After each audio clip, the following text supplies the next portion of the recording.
Let's talk all about AI in business. It's hosted by Brent Muller.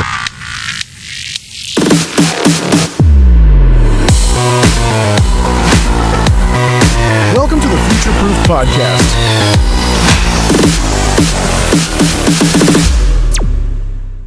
Hey, welcome to today's episode of Future Proofed Podcast. I'm your host, Brent Muller. Today's guest is Patrick Gilbert from Adventure PPC. Patrick, welcome. We're really excited to have you. Thanks, Brent. Pleasure to be here. So, Patrick, as we were talking earlier, I always start out with let's just kind of tell the audience a little bit about you, and then describe a little bit about how you got here to be CEO at Adventure. Sure. So a little bit about me. I'm a marketer at heart. I studied marketing at Penn State. We were talking about the Philly region a little earlier. Yeah. And I started my career at a background in retail, worked in nonprofit a little bit, had a cup of coffee on Wall Street, and then went to work in the marketing agency side. I joined Adventure Media in 2015.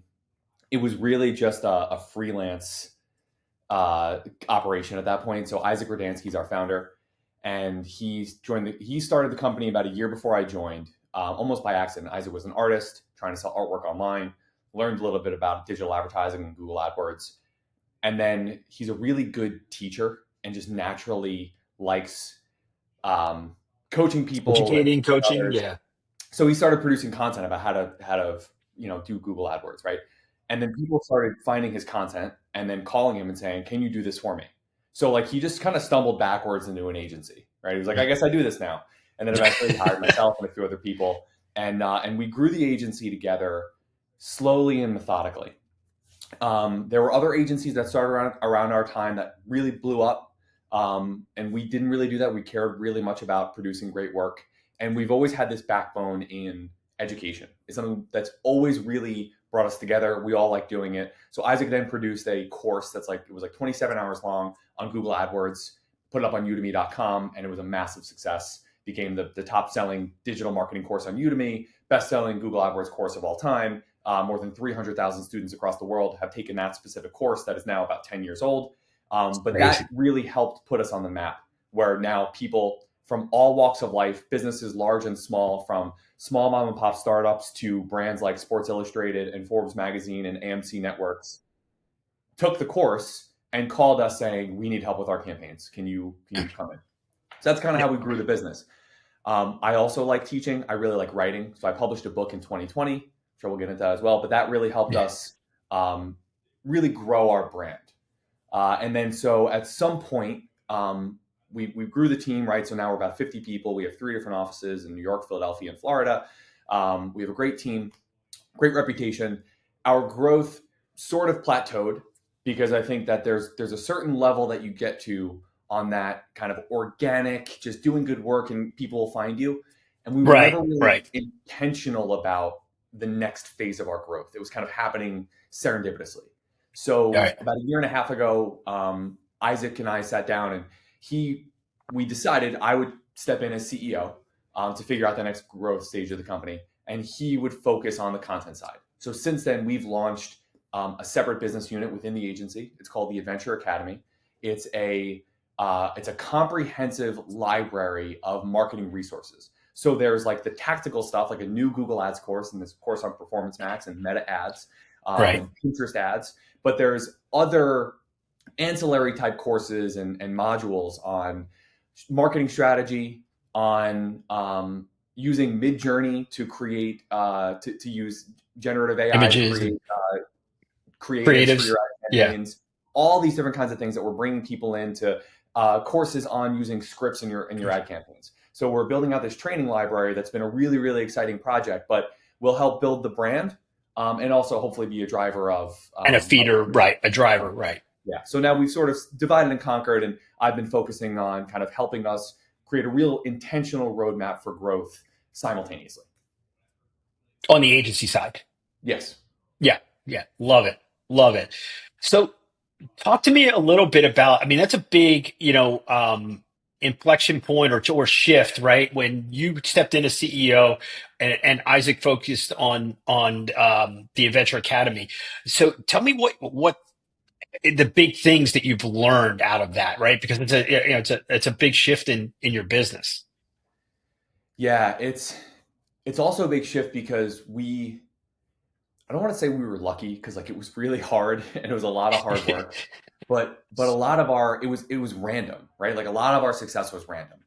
So being able to say, okay, well, what got us here is probably not what's going to get us next, like to the next milestone. Right. What are we doing wrong? How do we really look ourselves in the mirror and be honest about our flaws? I And then call that self realizing, scouting, right? If you yes, were, it's why, sports teams now hire people internally to act like they're for the opposing team, right? Self scout. It's exactly. a great practice, by the way. So doing that and then saying like, where are the potential cracks? And then recognizing that like the real things that you need to do are going to take a long time to yield fruit, and it's not going to be perfect, right? Then the great idea that you have for the vision of what your company should be a year from now, 3 months down, like all the ideas that you have right now for that though are probably terrible ideas. And I Yeah. can give you a million examples of the terrible ideas that I've had over the last 12 months to where I thought that we would be now. But that's a part of the learning curve. So having that like humility, I think, is important. But the other thing that I've really learned, which I think kind of makes this conversation so appealing to me, Brent, is that like I've learned so much about the value of surrounding myself with people that can act as an advisory committee. And I've taken a lot of Love this. steps over the last year to do that. And so being able to surround internally and externally. So one of the things obviously that I think is really valuable, we've always had a really great culture and a lot of internal, like Isaac has always joked that like if you came into our office, like you would not know who like the CEO is because they're just getting ragged on like more than Right. anyone else. Like there's like because I get more criticism than anyone here, which is good. So we have like that kind of feedback mechanism. But Yeah. what we wanted to do is create real accountability on different people in the organization so that real great ideas come up. And then I can be more of like a sounding board, a listening board for a lot of these things. So there's Right. internal ways to be able to develop that advisory committee. But then externally, I've invested in a handful of key relationships over the last year of people that have really helped me understand what it's like to manage a company of our size or the company we want to become. And different like Right. questions that challenge me to think different ways. And so I've really benefited from that as well. That's awesome. That's awesome. And one of the examples you were talking about is you guys brought in a fractional CFO, which you said kind of was a game changer for you. Yeah, it's been really interesting. So it's actually our Isaac, our founder, it was a childhood friend of his. Imperial Advisory is the firm we work with, and I'll shamelessly Mm. plug them if you find value in what I'm about to say and are Yeah. interested. Look them up, Imperial Advisory. Speak to Gershon. Tell him I sent you. But Love it. so Gershon was a childhood friend of Isaac's, and we've known him. He's done like a little bit of consulting work for us over the years, but we never fully like engaged with them in a fractional. So he manages a team of fractional CFOs. It's all a lot of like older people that had CFO roles at large companies that are like semi-retired but still want to be in the game. So Right. it's like really, really talented, seasoned people that kind of come into our companies like ours and help them in a number of different ways. So he had always said, he was like, listen, when I was becoming CEO, we had a conversation. He was like, listen, when Isaac was CEO, like it was different. Like I never would have, he never would have brought me in because the way that entrepreneurs are wired, startup founders in particular, it's a different like set of skills and resources and decision making processes. He's like that typically don't work well with Totally get what what you're saying. Yeah. he's like, Yeah. so other people that come in, whether it's like second generation or people that buy businesses or whatever, might be more interested in this. So maybe we have a conversation. And after some back and forth, I brought them in, and it's been great. So like what we do together, right? It's a kind of a team of people. It's helping me understand strategic vision of the company, and then using all the data that we have, the finances we have, the resources that we have, to be able to put myself in a better position to make right strategic decisions. So like historically, like I'm pretty good with data and analysis, and I sort of have a back record in it, right? We do that for our clients, Right. but and we have a great bookkeeping team. We have a fantastic outsourced accountant. So I would get quarterly or biannual reports, and then I would spend like a full weekend locked in a closet, like trying to like make heads or tails of this information. And like what this Right. team has been able to do is come in and talk to me about like my goals, my pain points, my challenges, like the things that I'm excited about, measurement tools that I use. And then people say, here's a really simple way to be able to get that, not just on a quarterly basis, but like in real time. And it's just completely changed It's a the way big that we're able to shift. make decisions as a company, Right. for the better. So it's sort of nebulous as far as the value, but that's the whole point, right? That's the big takeaway from this experience. Like not necessarily just hiring people, bringing them into your lives that have a specific deliverable that they're giving to you. Like it's not a Right. transaction service. It's surrounding yourself with people who can challenge you to become a better version of yourself. As a separate point, I've also joined a CEO mastermind group that's local to Long Island. I was actually in a meeting yesterday, and it's people from all different industries Right. that sit around. They have guest speakers come Huge in, value there. huge value. And like we sit around like yesterday and you kind of talk about 2025 plans, and it's insurance people and real estate people and people that are in retail, e-commerce, like all walks of life, but they're all very, very talented individuals that can help you with whatever problems you are. So my advice to people, to any leader, CEO, whatever it is, look externally, find people like Brent that can come in and help you become a better version of yourself. Because without that investment, you're completely going to get stuck, and it's a very, very lonely place to be. So Yeah, and I think outside voices typically help you accelerate. I found, and and again, I think what you're talking about that's a huge value add, and it's a really good kind of light bulb moment. yeah, Yeah. The other it thing I will absolutely is. say, Patrick, is I did a podcast about a week ago, and it, with uh, um, another founder, and what he was telling us is that he uses ChatGPT this way to say act as an antagonistic board member, an Yeah, advisory board member, right? And in his prompt, and what it starts to do is it's another mechanism, an outside voice to challenge you. And I really think that when you start to combine these things, you can make better filtering decisions as a leader and a CEO faster. Does that make yeah, sense? absolutely.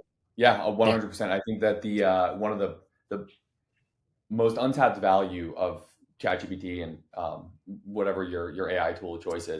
is having it ask you questions and saying like Yeah. if you were an advisory board member, or if you were my CFO, if you were whatever, if you were my Exactly. customer, what are 10 questions? And you give it as much information as context. Like let's say you're an upset customer or skeptical customer of what I am, whatever my business is, Yeah. what are 10 questions that you would ask, and then you can then say, okay, well, here's 3 of those questions that are valuable. I'm going to answer those questions. Now let's have a conversation and a dialogue going back and forth about it, and the value that Right. you can derive from that. But I'll actually even make it more simple. If you use ChatGPT often, which I do, I use it every day, Everyone probably more should. than Google That's at this point. part of my message to every founder, CEO, entrepreneur. You should be using it every day. Yeah, and we could talk about like the problem solving Yeah. piece. It has to become more top of mind, and then as you get ingrained into realizing the value and getting better at talking about it, it'll just become very Yes. natural for you. But if you have a pro plan, like it's not just tracking the information in the threads; it is creating a full understanding of you as the user. Right. And I use it a lot, right? I use it for a lot of work related stuff. I use it for Yeah. basically everything in my personal life, right? Like problems that I'm working through at my house, right? Like something breaks or there's a Yeah. strange smell coming from the gas stove, and I'm using ChatGPT to help problem solve in real time. But um, one of my buddies who actually now works at OpenAI gave me Yeah. this tip. It was on New Year's Eve, and we were texting, and he said, "This is going to blow your mind. Go to ChatGPT and ask it." And he said, "Use this exact prompt. Based on everything you know about me." Right, that's a key. That's a key part of the prompt. Based on everything you know Right. about me, so you're telling it to look into the archives of our conversations. Based on Right. everything you know about me, what should my 10 New Year's resolutions be? Be brutally honest. Right, every word in that prompt matters. Be brutally Yeah. honest is Especially that last part. Be brutally honest. Brent. I was so taken aback, not in a bad way. I was so Yeah. surprised by And what came out yeah, I bet. that I don't even feel comfortable sharing because it was Yeah. so on the nose constructive criticism that it blew It's my mind. fantastic. And Yeah. it was 10 different things. Some of it was work Mhm. related about the leader that I should become or Yeah. what I should be doing with the agency. Like very, very specific stuff. But then there was other like kind of funny things about like, maybe don't take the game of golf so seriously and try to enjoy it. Or, That like would that. definitely. There was another one that was like, you clearly have an interest in health and fitness and you're doing a great job with your supplements and dieting, Right. but do not think that that's an excuse for lack of exercise. You should be getting on the Peloton more. And I was like, oh my God, like that really, because I take a million supplements, like all these different things. And like, I just don't Right. exercise as much as I should. Yeah. And it like brutally told me like, you got to be better this year, man. Yeah. And I don't know. It's just like, so now you think about that concept, right? Like all those Yeah. individual aspects of the prompt that I just outlined and how it can really understand me as a person that I Yeah. didn't even know.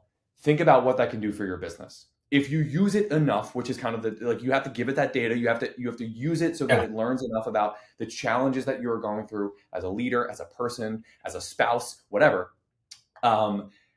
Then the value you can extract out of it, if you are willing to have an open dialogue, is Yep. unbelievable. Yeah, one of the things we're working on, I don't have it ready yet, but just for everybody listening, is we have found a very good partner that builds a custom um, company brain, right? It's not expensive at all. And again, it's and I will recommend it for everybody that doesn't do what Patrick's talking about. And it basically you connect all your company things, and it's internal, right? So and it uses all three AI models, so it does a voting system, so you can get out what they call hallucinations. And again, we'll get into it in a different podcast. But I think the more you can feed it about your company, the more you can do what Patrick just talked about, which is really understanding the challenges, the opportunities, right? And the more it knows about your company internally, the more decision making it can do, right? And again, I think that's where it's all going. And again, something we're working on because I want to make sure that everyone gets comfortable doing the things that Patrick, you just talked about. They're so important. And anyway, I don't want to get caught in this because I have so much more to cover with you. So Patrick, tell me a little bit about you have such tremendous industry insights into the media buying landscape. I want to really dig into you about what you're seeing, how things have shifted. You and I were talking earlier, what worked a few years ago, what's going to work in the future are not even close, right? And then also talk about why the agencies that don't make this shift, why that they're what's going to happen to them. Yeah, and it's agencies and brands. I know it's a So loaded question. I threw a yeah, lot at you, no. but yeah. It's there's a lot there. So look, I got into this industry at like this great wave of digital marketing was taking place. It was exciting. Yeah. It was new.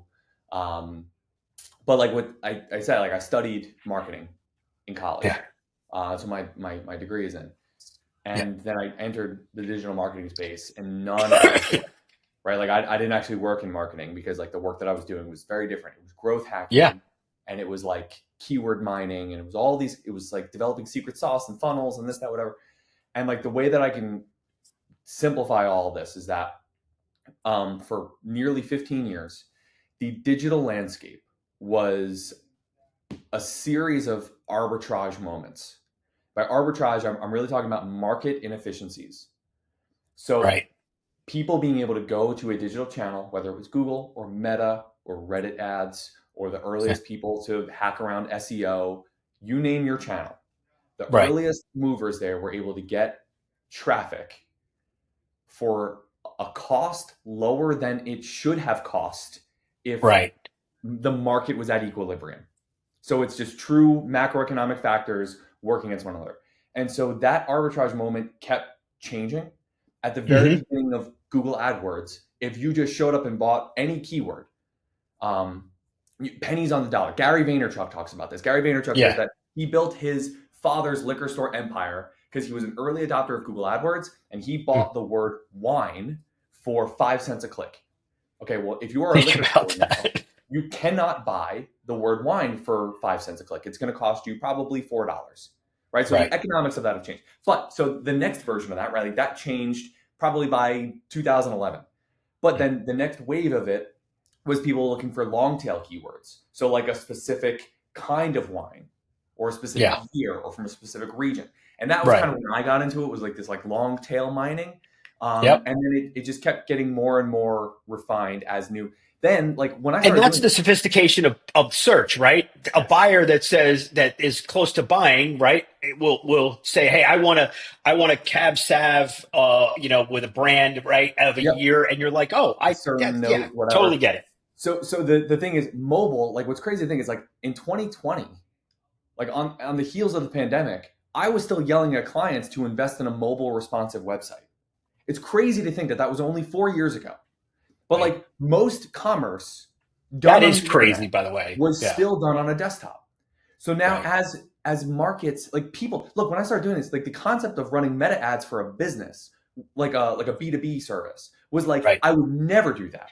Or like people don't buy products on mobile devices. They only buy products on desktop. Like that was, we've had to get there. So now as mobile became a thing, and all these, like we're talking about more and more arbitrage.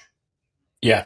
For a number of reasons that, whether it was Apple's ATT policy, iOS 14 from 2021, and it's the sophistication of these platforms now leveraging AI to kind of regulate the market, the floor of auction prices. It's increased competition. It's macroeconomic factors. It's all these different things. That window of arbitrage completely shut. Forget about it. So now you have an entire industry of marketers, myself included, who have never really worked in real marketing. Because now what we are saying is, and I think that there is an agreement that real marketing now is having a researchence. At least you're spot on, by the way, because you're not the first person to say this. So kind of elaborate. Yeah. So you're hearing about this, and you hear people talking about the importance of creatives and messaging and audience targeting and product market fit and pricing strategy and distribution and all these different things that like I learned about in college but never actually used. So it's exciting because I didn't get into this industry to growth hack and figure out like backdoor systems around meta policies. Like that's not why. But that's what you got thrown into early on because that's where it was, right? Exactly. So like I've always wanted to do this. So now like this has been so exciting for me, right? Like all these different things are now becoming possible. But like, okay, so now the difference here is that, what's interesting is all the stuff that we learned about, all the marketing texts, all the literature and the research and the studies have always been done by big brands, right? So like when you read about this stuff and you learn about, if you read How Brands Grow by Byron Sharp, and if you read the papers by Les Binet and Peter Fields that talk about, long and short-term goals and all these different ways on how to really build a brand, they're talking about Coca-Cola and Avis Rental Car and, Dove soap and all these big brands. And most people reading that are like, well, that's not me. I'm not Coca-Cola. I'm never going to be Coca-Cola. I'm a small business owner. This is why it's different. Technology and AI specifically. So whether you're talking about, like, look, and we do this every day, like, we don't need a team of 30 graphic designers and an art director or whatever, because we have access to MidJourney. Right. Like, and I don't need to wait a month and a half to develop creative specs for a campaign. I can have that done in 15 minutes. And if I'm in a meeting with a client, this actually happened. And this was one of the most mind-blowing things. So I mentioned Isaac was an artist. Yeah. The moment I started playing around MidJourney, it was September of 2022. So it was actually before ChatGPT became a thing. It's really incredible. Played around with it. Yeah. I'm not an artist. I have some artwork. This here was the first thing I created. I don't know if you do this on video, Brent, but no, it looks awesome. I got access to MidJourney and I created this, and I'm like, I can create anything. Like, I'm not an artist.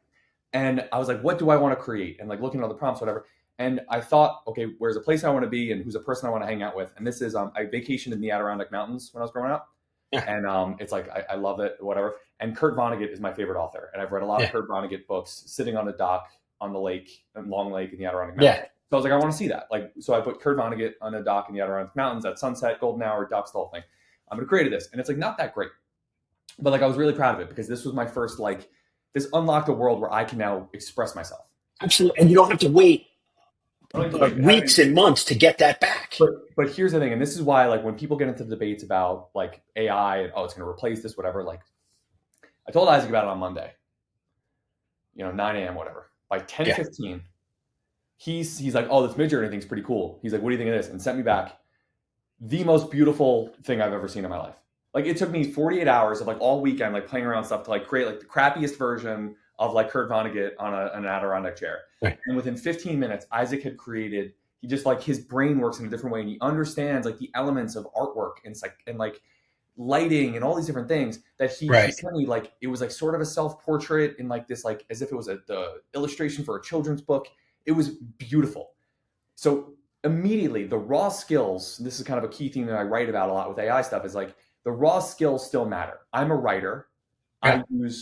I use ChatGPT to supplement my writing a lot. Right. My work is still better than other people using the same tool because inherently I've spent 10,000 hours. That's a key point. That is a key point. What you're saying is AI makes people in that specific skill set better. Exactly. So this goes back to the industry the paradigm I was talking about before.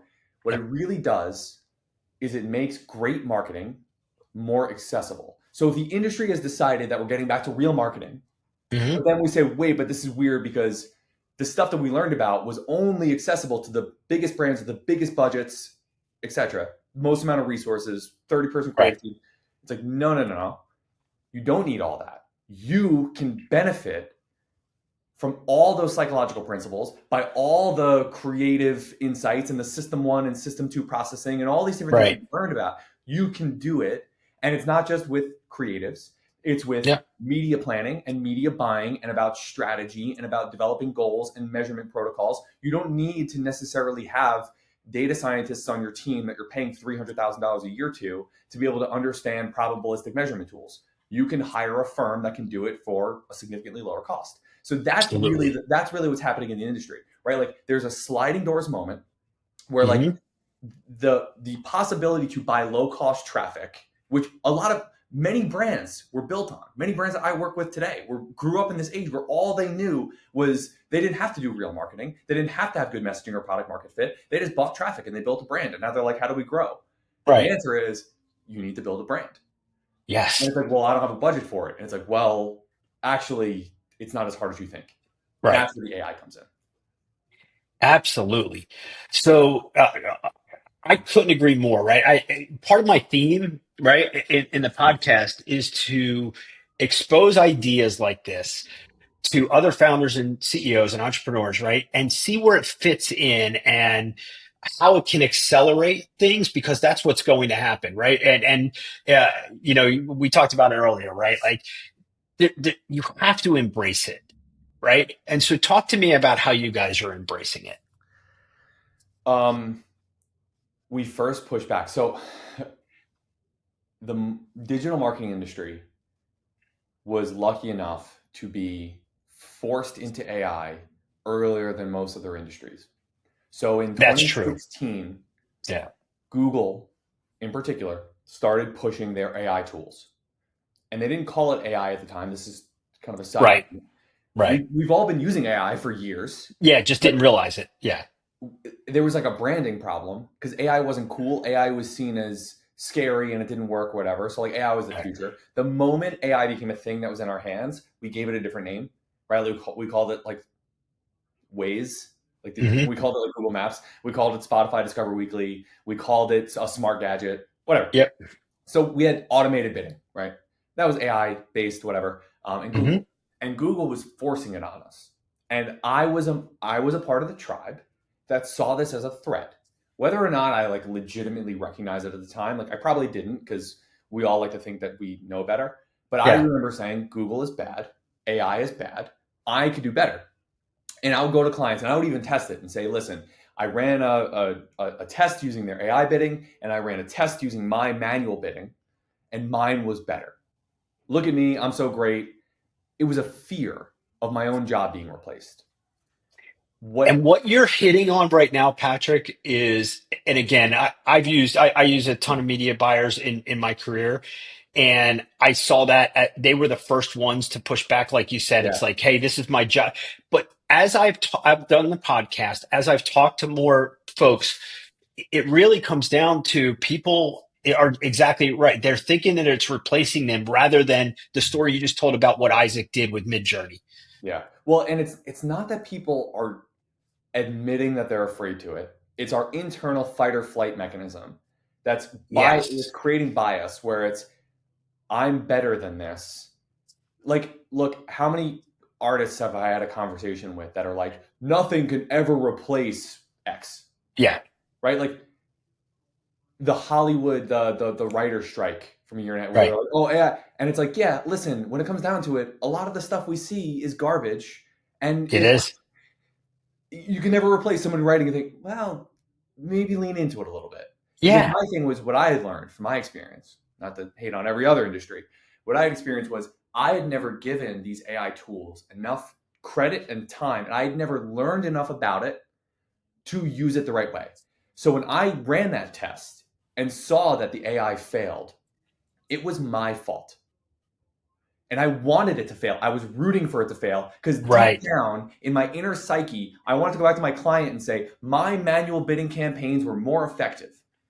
I Right. wanted that because otherwise, why do I exist? Right. And that's happening. I've seen that story so many times. I almost think of it's like the episode of Office when Dwight versus the website, right? Yeah. Yeah, exactly. But yeah, and you have a book right behind you that I want you to pull out because this So this, is so what happened really, is, and this is a yeah, funny story. tell them that. So my Yeah. book, my first book, I should say, Join or Die: Digital Advertising in the Age of Automation, was published in 2020.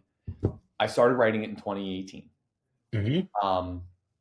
So what happened was, I then at some point was forced into a situation where I had to kind of agree, like maybe there is some merit to this AI stuff. If Google is really pushing it down our throats, maybe Right. it's not just because they're nefarious. Maybe it's because it is better. Maybe I should embrace this with open arms and assume it's better and learn about it. And then I'll learn. I have this concept, which is actually the title of my next book, Never Always, Never, Never. Like Love that. it's not just binary, right? There's always an Huh. exception. So like it's not always worse and it's not always better. If Right. I learn enough about it, I'll develop the decision-making framework to be able to make more intelligent decisions. So that was my mentality. I learned a lot about machine learning and Bayesian learning and all the different like kind of algorithmic models that are used specifically in digital advertising Right. platforms like Meta and Google and whatever, Yep. which we now just brand as AI. Yeah. And then we started using it in the agency. The problem is our clients still hated it because our clients fed into the propaganda or read the propaganda put out by my competitors that AI is bad Yeah. or automation was bad. So I got really pissed off. And one time there was a situation where a client specifically told me to not use these AI bidding tools because they just didn't like it. And I had the data that was conclusive that it was better.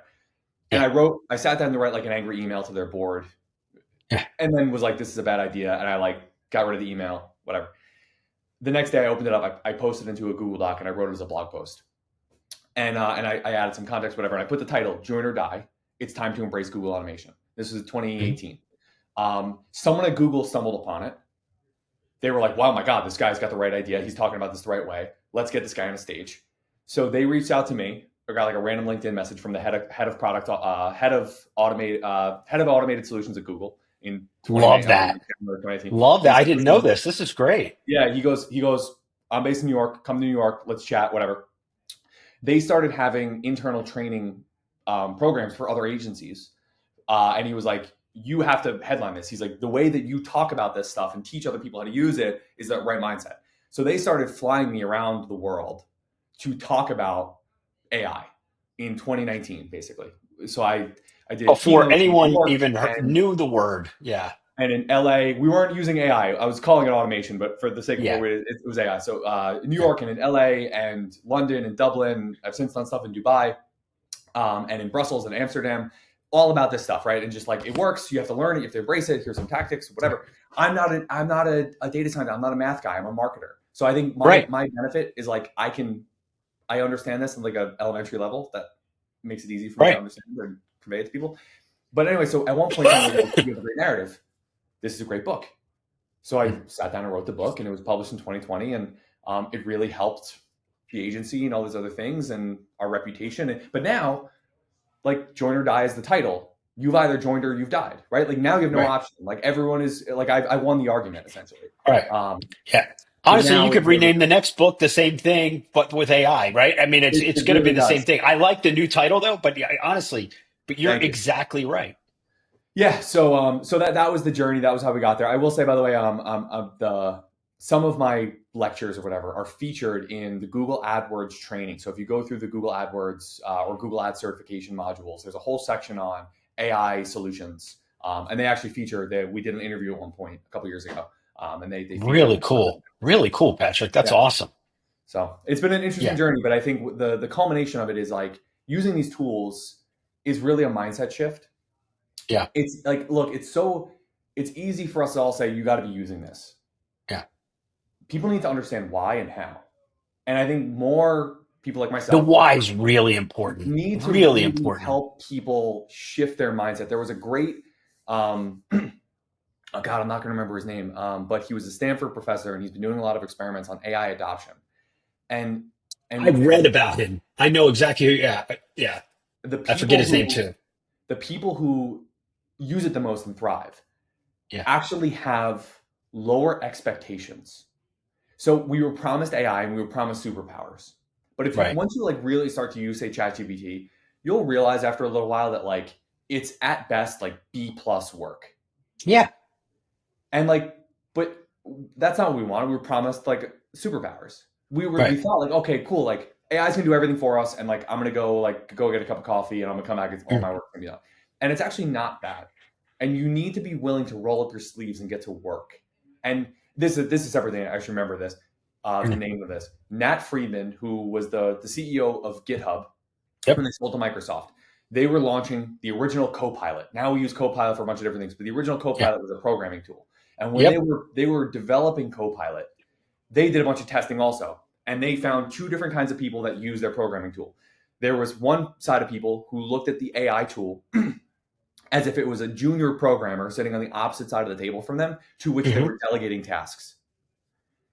Those people got frustrated with the results, and they would stop using it altogether. There was a second group of people who viewed the AI tool as an assistant sitting next to them working on the problem together. Those people, a little more skeptical, willing to put in the time to work with them, had significantly better results. So much so that they literally invented the name Copilot to help with that branding. That's a great story. I didn't know that either. Autopilot. Yeah. It's Copilot. That's how they developed that name.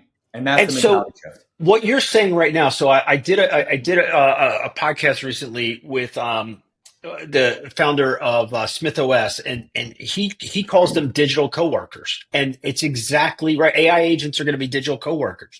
They're not meant to replace; they're meant to be co-pilots. Yeah. So that branding is part of why it's been so successful.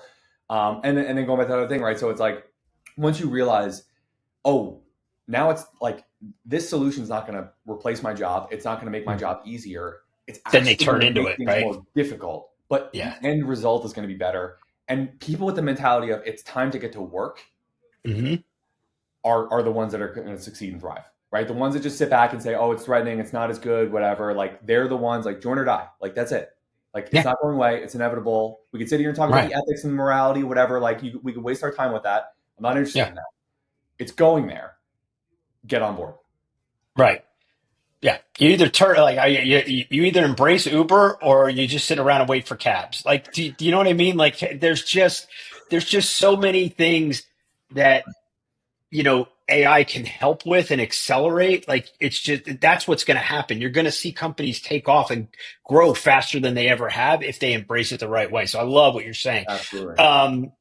So tell me a little bit as you look down the road, right? Over the next, I think 5 years. Everyone used to do 5-year planning. I just don't think that's reality anymore. We were talking earlier about how things change, right? As you look out in the next, 1 to 2 years, what do you see a change in the industry or across any of your clients' industry? What do you see on the horizon? Yeah. So if I think of our industry as like just marketing in general, right? Because like Yeah. our success is downstream of brands being able to grow. Yeah. If GDP is rising, people like me are doing well because we're a part of that, right? People 100%. don't talk about this enough. Marketing is the only function within an organization that is exclusively exists to generate revenue. Yeah. Everything 100%. else, everything else is like finance, operations, whatever, like getting the job done. Like marketing exists to make sure that dollars are coming in. So if GDP is rising, then downstream of that is people investing in more marketing, which is good for Right. us. So what I am seeing right now, it's a tough time for the industry. Like, look, I'll be brutally honest. Like, we had a tough year in 2024. We were flat down a little bit, whatever, Yeah. which was a new thing for us. But Right. a lot of our industry was down significantly more. So Yeah. we are doing better than the market, I would say, Yeah. because of this shift that I described earlier. There are so many brands that have this mentality that worked for them in 2022, and they developed an entire ecosystem around what that looked like. That is just no longer successful. So the way that they developed their goals, which was like, okay, I'm going to throw money into digital advertising, and I'm going to arbitrarily say that 3 times return on ad spend is my goal. Let's go do that. And it's not going to work anymore, and your results are going to get worse and worse and worse. So a lot of those brands are just going from agency to agency to agency, hoping that someone can replicate the magic. Right. Eventually, they're going to realize, and this is kind of what my second book is about, like mindset shift. Like return on ad spend is not a KPI. It And is it a shouldn't be. guardrail to Right. understanding larger business growth goals like market share or price sensitivity or revenue growth, new customer growth, things like that. The entire Right. industry has been obsessed with like attribution modeling, which Right. is flawed and BS in a lot of different ways. 100% flawed. And Right. like, because real marketing measurement, econometric modeling is difficult to understand because we're talking about probability theory more so than like direct linear results, and Right. it's expensive. So eventually, over the next year or two, I'm expecting a significant shift where more brands or CMOs, whatever it is, are going to wake up and realize that like they can't just get those results back. Right. So I think that this is going to shift. So now the big thing that we're doing in our company, what we've reinvented ourselves is we're now looking at, we built out what we're calling a strategy department. Mm-hmm. So for the longest time, like people would hire us and say, hey, look, like I want to spend money in digital advertising. I want to grow a brand. Like, can you help me do it? So we would create a media plan and we would say, like, what are your goals, whatever, and we would go out and do it. Now we are basically forcing clients to take a more long-term approach where Be more thoughtful, right? most, Strategic. I wouldn't say every time, because like we're still like right now you still got to keep the lights on. So like Yeah. clients are still hiring us and they're like, we want to get started. Our expectations totally misaligned. And we're like, okay, we'll Right. do our best. But like Right. the better clients that are coming to us, we're able to say, not so fast. Before Yeah. we spend $1 in anything, let's have a larger conversation about your business goals. Where do you want to be? Yeah. And where are you now? Yep. And then what we would call like a trajectory analysis, which is like, if things continue as is with like minor optimizations, whatever, where are you likely to end up? And then you measure the delta between where you are likely to end up with the trajectory analysis and then where they want to be. And that Yeah. delta requires strategy. So then we work with them and say, okay, well, based on these goals, we're now going to identify a number of different things that you need to do from a strategic level over the next year or 3 years, Right. based quarterly. And then we're going to work backwards into a quarterly media plan. So we're going to work backwards into a leading indicator model, which will allow us to run campaigns where we can report weekly or monthly, whatever it is, on the performance and measure that against a long-term goal, which is a fundamental shift from what most of the industry is currently doing, which is like, here's a $50,000 budget, turn it into $150,000 in revenue, or Right. you're going to get fired next month. Or are That's you going to kind get of fired? what my industry is and has been for 10 years. And I believe that, and I talk to agency owners all the time, this is where the puck is going, to more agencies saying, I'm tired of this rat race. We're not going to get those results. Yep. We need to align on goals and marketing strategy and product market fit and making sure that we have the right resources to hit your goals, and be more 100%. transparent about that. So that's what I 100%. feel is the shift that's happening, a resurgence in marketing that I think is going to look very different for the entire industry. And a lot of folks like myself who didn't experience the 80s or the 90s. Right. So I think that what is to come in this industry is extremely exciting for me personally. And I think that there's a lot of great things, and AI has a big part of it, but just generally the environmental factors that are leading toward this is really, really interesting to me. Yeah. Well, you've already told me, yeah, and that's phenomenal, right? And you've already told me a cool thing you've done with AI with your New Year's resolutions, which I think is awesome. Any other quick stories that you might have that you've done recently with AI that you want to share? So using it as a research tool is great, right? Like if you have a hypothesis on something, like ask it for, hey, are there any research reports? So I was writing my second book, Hmm. which should be coming out in the next year. Don't have a pub date yet, but it's about all this And stuff. we'll have it linked when it does. So yeah, Thank you. I was doing, I needed a lot of data, a lot of research, a lot of like old stuff, like stuff that was like yeah. published in the 90s, 2000s. And I didn't know exactly where to find it. So ChatGPT was great for helping me source. And I'm not using ChatGPT as the source. It helped me find the original The paper. sources, right? Yeah. So that's kind of a anecdotal thing. I use it a lot for problem solving and communication and clarity. I think, by the way, this is a side point. One of the most valuable things that CEOs can do is recognize that everybody is a terrible communicator and specifically work to help people communicate more effectively amongst themselves and with their customers, clients, whatever. Communication is so interesting to me because I don't think there's a single thing that we've been so intentional about working on, that so much energy has been put into becoming better communicators, where we have so many resources at our disposal to enhance our communication, and yet we still all suck at it. There's Yes. not another thing on the planet that has this amount of energy into where we just all still suck. So like a lot of what I do in this organization is realize that like two different people are not speaking the same language, and I intervene to help them problem solve that specific problem. Yeah. So anyway, so ChatGPT is great for stuff like that, because it's Yeah. like, here's my draft of an email. Here's what I'm really trying to say. Here's what I want them to feel. Here's my concern about my tone. Hmm. And here's the subtle thing that I don't want to directly say, but I want them to kind of pick up on. Can you help me edit this email so that my audience can receive it in a way that I You're most want intending. them to? Yeah, absolutely. Dude, I'm telling you, and it's like I was working with one of my colleagues recently on this exact problem, and I was like, listen, like I sent this email, and I was just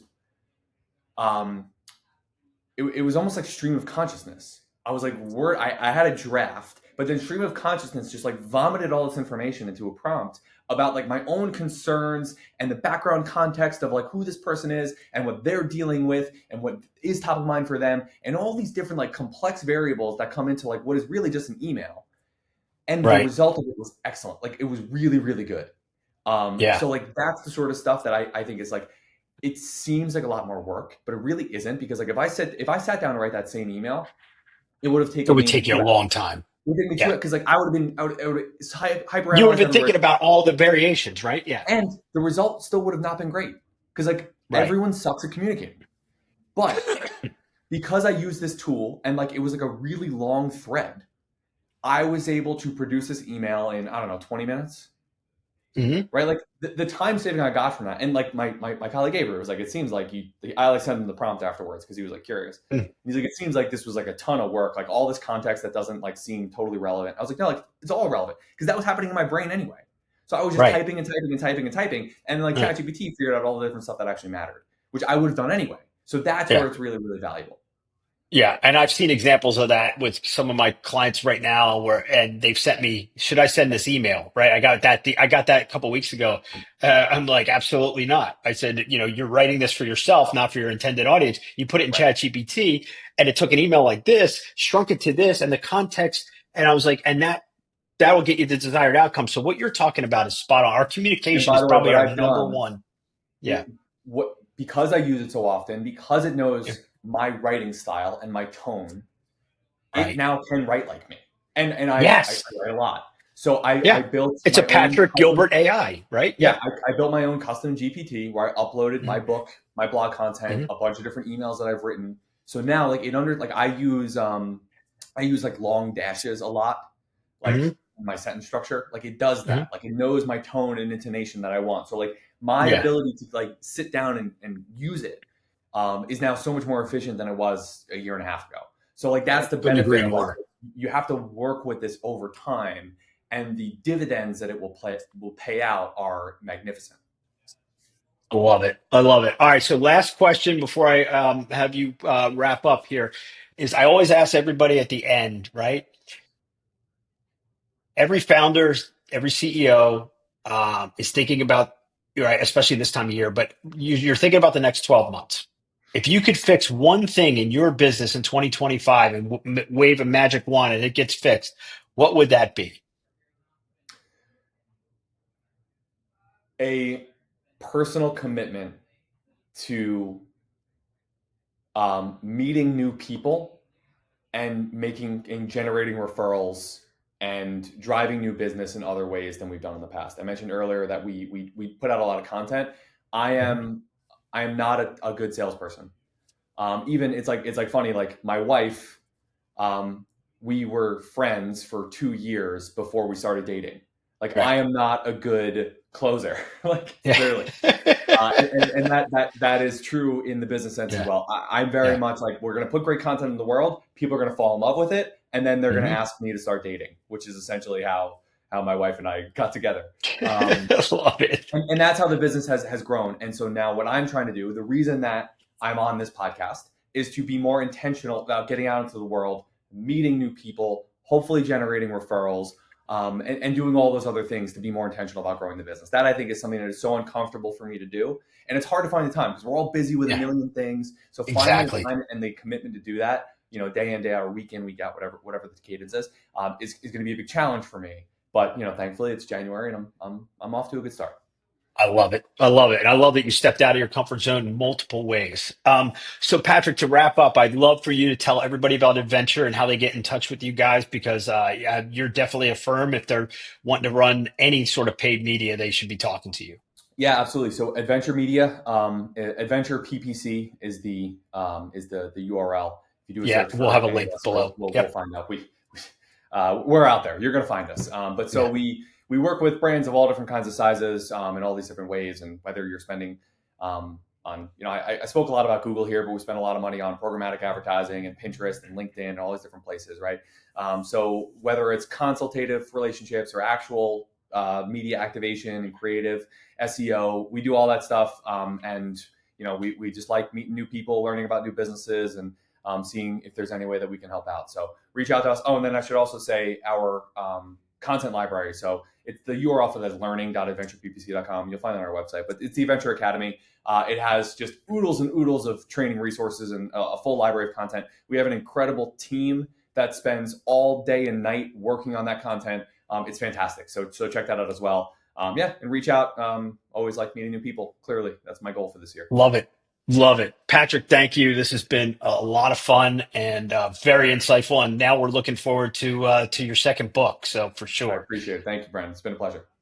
Well, thanks everybody. And we'll talk to you on the next episode. Bye for now. If you're ready to embrace change and lead with innovation, be sure to subscribe and never miss an episode. Thanks for tuning in to the Future Proof Podcast.